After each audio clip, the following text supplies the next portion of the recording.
I'm Anne Bressington. I'm a member of the Legislative Council of South Australia, an independent in the Parliament, and have been looking into fluoride now for probably 6 months, and I'm disgusted at what I found. Fluoride and fluoridation of our water supply, I believe, is one of the greatest health frauds of our time, and it's put many people at risk of ill health and pain and suffering in their life. There's about 3,200 health professionals and 14 Nobel laureates that are opposed to fluoridation of water. There's a bundle of science that shows that fluoride is toxic to the human body. And our state governments, and perhaps even our federal government, are ignoring this science. Not only are they ignoring this science, but they are refusing to do scientific studies of their own to prove that fluoride is safe for ingestion. This product is a toxic waste of the aluminium and phosphate industries. It has never been approved for human consumption, and there has never been any scientific analysis to show that ingesting fluoride at 1 part per million is safe for human beings. Yet, our health departments in every state are rolling out fluoridation in areas that have never been fluoridated before and are forcing this on people against their will, and people are getting sick from ingesting fluoride. It's time for people out there who are opposed to this to come together. It's time for us all to say enough is enough. And it's time for our governments to be forced to either stop the fluoridation now and do the science, or prove that all of the science out there relating to the toxic effects of fluoride are false. You can't have it both ways. Some of the other concerns that we have about ingestion of fluoride, first of all, the effects that it's going to have on our children. There are 23 studies now that show that fluoride lowers the IQ of our children, causes brain damage in our children in utero, and also can be the cause of stillbirths and miscarriages. We need the science done on this. Dr. Blaylock from the United States did autopsies on about 12 aborted babies and found that their nerve fibres didn't even resemble human nerve fibres, and those nerve fibres would never have been compatible with the neurons of the brain, all due to fluoride. There are many questions that need to be asked. We also know that we only excrete between 20 and 50% of the fluoride that we ingest. It is bioaccumulative. That means that the remainder of the fluoride in our system collects in our bones, in our muscles and in our soft tissue. And we now know there is information out there to show that our Aboriginal people are highly sensitive to fluoride because of their small kidneys.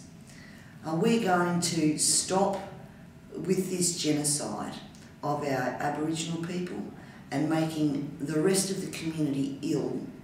Are we going to take a stand and say stop now, or are we going to wait until this is too late, until it's gone too far? And it will take us decades to recover from the damage that's been done. A poster for myself that I carry into Parliament House with me every day that says, "My body, no fluoride, my body, my choice." And I actually have that poster blue tacked to my office door, so anybody who walks past can see it when they walk down. And I have another one that I put up in the back of my car while it's parked in Parliament House that says exactly the same thing, and it's on the back window of my car. I'm having magnets done up for the side of my car about, there's poison in our tap water, and on the other side, sodium fluoride is in our water and it's killing us. And we have a right to expect our governments to provide us with clean, safe drinking water. And by adding fluoride, they're not doing anything to enhance the quality of our water. They are mass medicating against our will. It is against the Nuremberg Treaty to be doing this, and it breaks all medical ethics. So we have, actually, the grounds for public dissent and public disobedience. So let's be realistic about what to expect from our members of Parliament. And the only way to change a party's decision on a policy is with numbers. That's it. Don't talk about health, don't talk about well-being, don't talk about our children, don't talk about any of that stuff because it doesn't matter. We're talking numbers. Cold, hard, calculated, get re-elected stuff. Alright?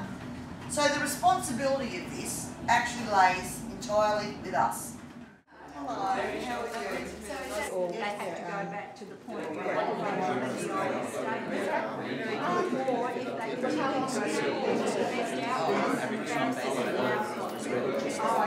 So to me, no matter how much we're out there saying it's a toxic waste, people don't get it. It doesn't sink in because it is beyond their belief that a government would do this. I've had people say to me, well, why would a government put poison in our water? And I go, well, I don't really know. I think it's got something to do with money, you know? But they don't get it. So in our poll, I believe that should be the first question asked. So do you believe that it's a pharmaceutical grade product, or at least it's been approved for human consumption?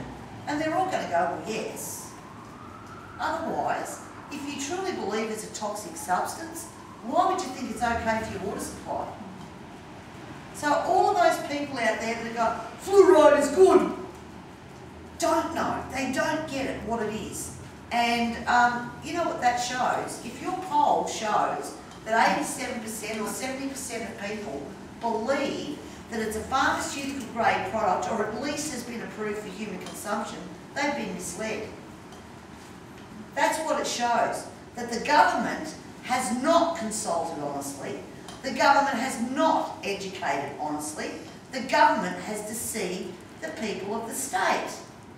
And if you've got one member of parliament that's prepared to go in and hammer this issue, if he gets pre-selection and gets in at the next election, and you know, what if, but if he does, if you've got one member that's going to go in there and ask these questions to bring it out and has media support, then they're going to get very nervous because they've stated on all, from state to state, they've bragged and boasted about their level of consultation, that it's been, you know, far-reaching and thorough. And, you know, I could rave on about the document they sent to the people at Mount Gambier, and I thought we were going to have people jumping off buildings out of frustration down there when they sent out that document.